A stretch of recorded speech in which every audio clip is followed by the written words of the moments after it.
Have you guys ever ordered a model car in full anticipation for its release? It finally comes to your doorstep, you get the package, you open up the package, only to find out that your model car has defects, QA issues, or it's just straight up busted. But before you go and make a Facebook post calling out the brand, in this video, I'm gonna show you some of the most common things that happen that I've seen over the years of collecting and some of the steps that you can take in order to resolve it starting right now. So I've got some model cars here and it may not be very obvious as to what issues are going on, but first let's break down some of the problems that you can run into. You could have missing pieces or car parts just straight up not being there at all. You could have broken pieces, things that are falling off, such as headlight covers, bumpers, spoilers, things like that. You could have separation of the model car from the plastic base that is screwed onto because maybe the threads are all rounded out, or maybe it just wasn't held tightly enough from the get-go and eventually let go during shipping. When it comes to some of the resin models, you could have issues with the windows peeling up. You could have defects that are straight from the factory. In this case, there's a tail light that's not properly glued onto the back of this RX-7.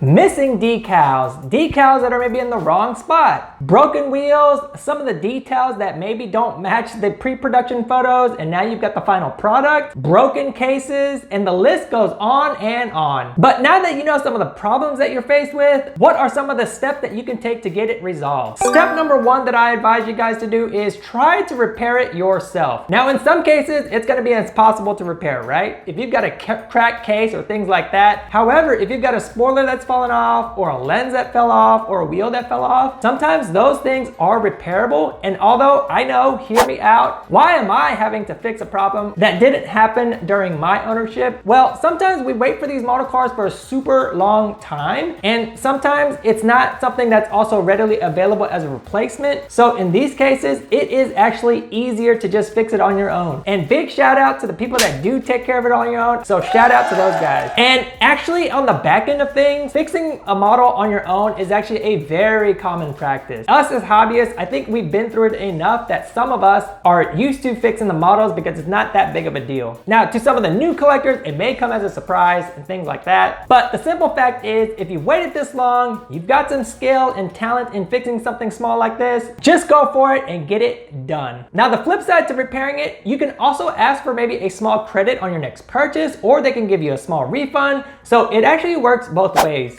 The other option to get it resolved is to just simply ask for a return. Now, some model cars, it is going to be impossible to fix. So if you've got a situation where the car fell off the base, all the pieces are broken off, those you will have to ask for a return. Go back to your reseller, go back to the place you bought it from, finally ask them for a return, here's some pictures, and get it resolved. Now, if you're dealing with the good guys like Model Cars Houston, you're not going to have an issue like this, and they will get it resolved in a timely manner. In some cases, the product may already be discontinued, unfortunately, and they won't be able to file a replacement for you. In those cases, you would just be able to get full credit, your money back, or just get another product in its place. Just keep in mind though, if there's QC problems or things that aren't right with the model car, the resellers are going to be your main gateway for being able to contact the manufacturer and the brands themselves. Oftentimes, it's going to be super difficult from the buyer's perspective to be able to contact these companies. So giving resellers the opportunity to be able to handle this is a great way to start handling those QC issues.